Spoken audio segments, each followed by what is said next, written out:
El día de ayer tuvimos un día de sol que para muchos significó un viaje a la playa, salir a la calle, tener un día simpático, pero eso vino un poco de la mano y nos hizo acordar de la situación precaria en la que vivimos en el país con respecto al cambio climático, al fenómeno del Niño global y el fenómeno del Niño costero.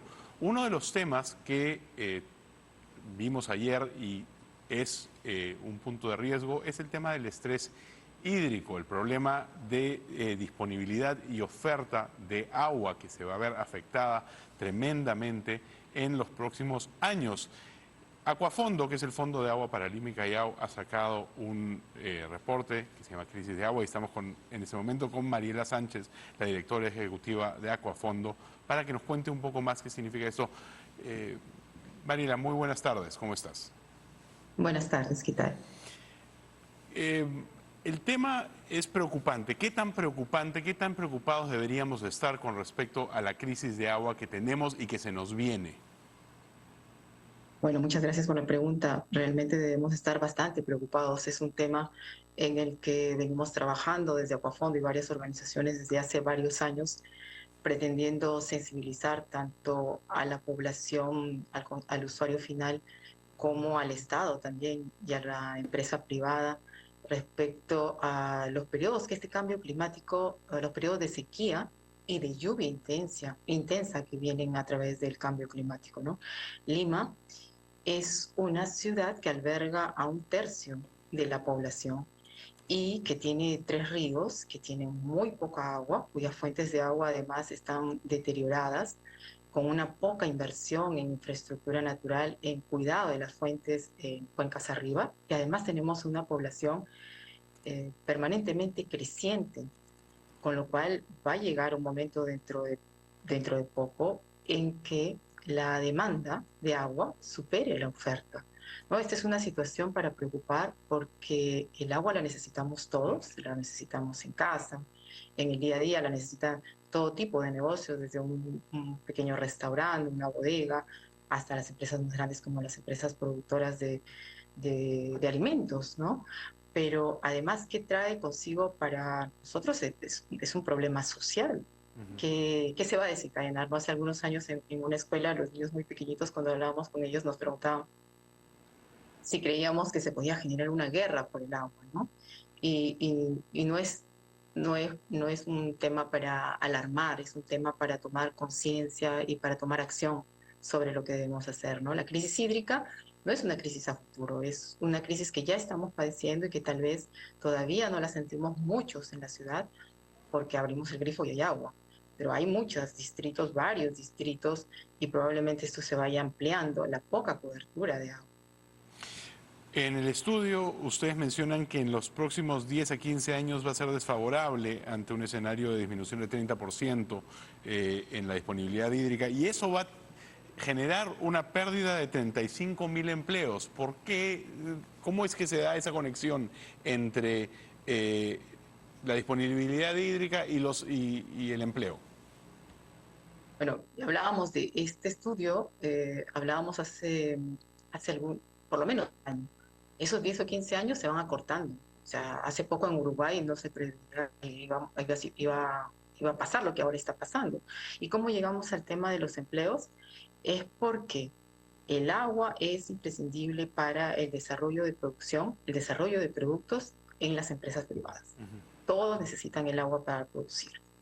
Si hay un día en que se tenga menos agua o hay un día en que las empresas tengan que parar su producción por falta de agua o muchos más días, lo que va a llevar es a una parada de la productividad y por lo tanto a un despido de gente, ¿no? Por eso decía antes que se convierte en un problema social. El agua tiene un impacto social, porque además es un círculo vicioso, ¿no?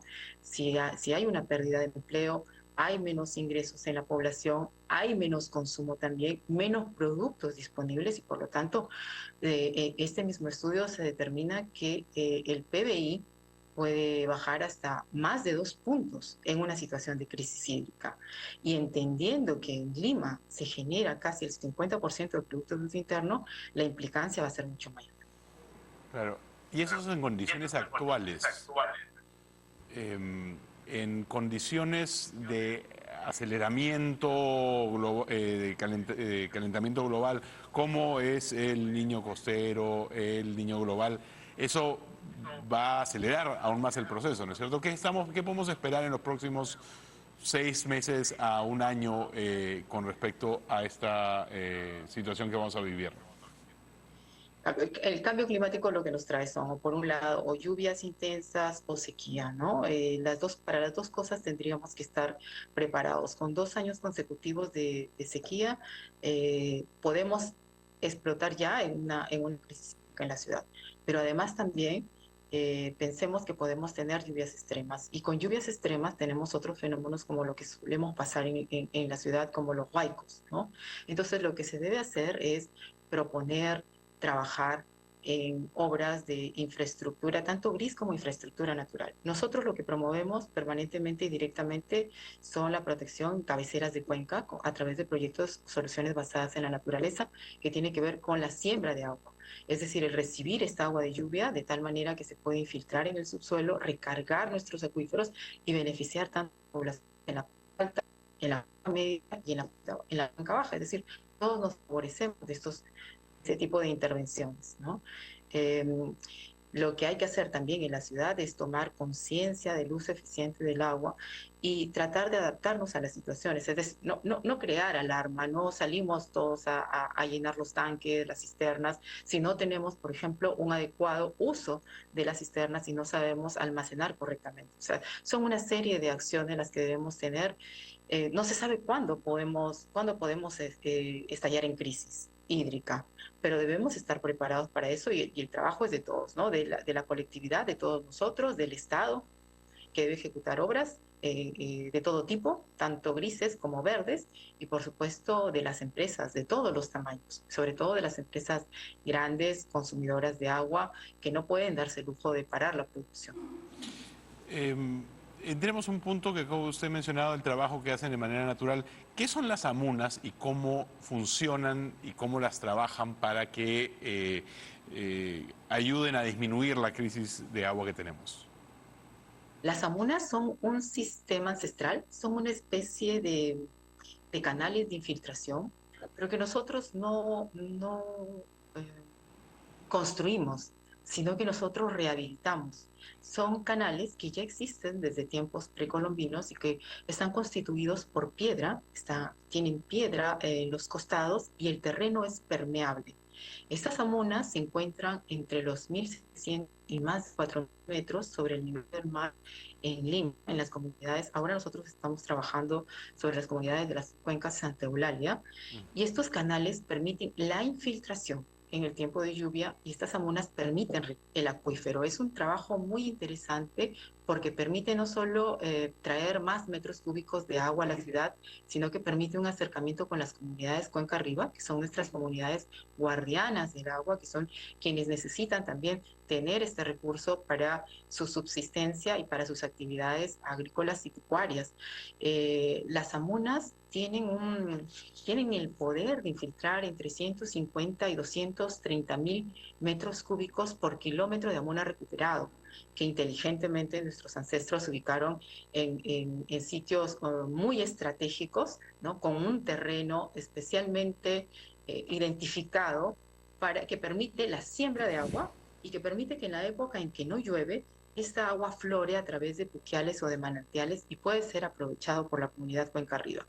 Lo más importante es que las comunidades cuenca arriba, al ser comunidades pequeñas, satisfacen más rápido sus necesidades y pueden contribuir cuidando el agua con la población que estamos aquí abajo, cuenca abajo, ¿no? Son actividades que nosotros llamamos actividades de retribución. Es decir, con el desarrollo de estos proyectos procuramos retribuir a las comunidades cuenca arriba, que son quienes cuidan el agua para la ciudad, en las fuentes naturales de agua. Sí, eso es esencial porque funciona como una especie de esponja, pero si hay un mal uso del agua, el día de ayer tuvimos en Octavo Mandamiento a Yolanda Andía, que es la gerente de producción y distribución primaria de Sedapal, y ella contaba un poco sobre el mal uso del agua, que no importa qué tan bien cuidemos el agua en Cuenca Arriba, si Cuenca Abajo en la ciudad estamos regando mal, estamos usando mal, estamos sobreutilizando.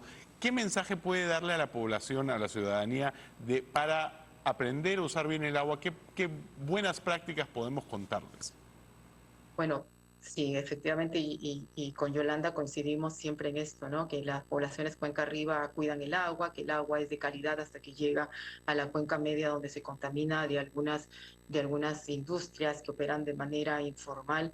Y aquí en la ciudad tenemos que hacer un proceso de sensibilización constante porque no somos conscientes de que tenemos este proceso de crisis hídrica, ¿no? El regar, por ejemplo, indiscriminadamente los parques y los parques públicos con agua potable. Lo he visto, lo vemos en muchos parques, ¿no? Incluso en días de llovizna se riega. Entonces hay que controlar eso a nivel de municipios y en las casas tenemos que procurar, por favor, reusar el agua usarla eficientemente, cuidar a los que tienen o hacen uso de las lavadoras, cuidar el uso de estos artefactos, el agua que se usa para el lavado de las frutas o de las verduras es agua que se puede reusar para el riego de los jardines o de las plantas en casa.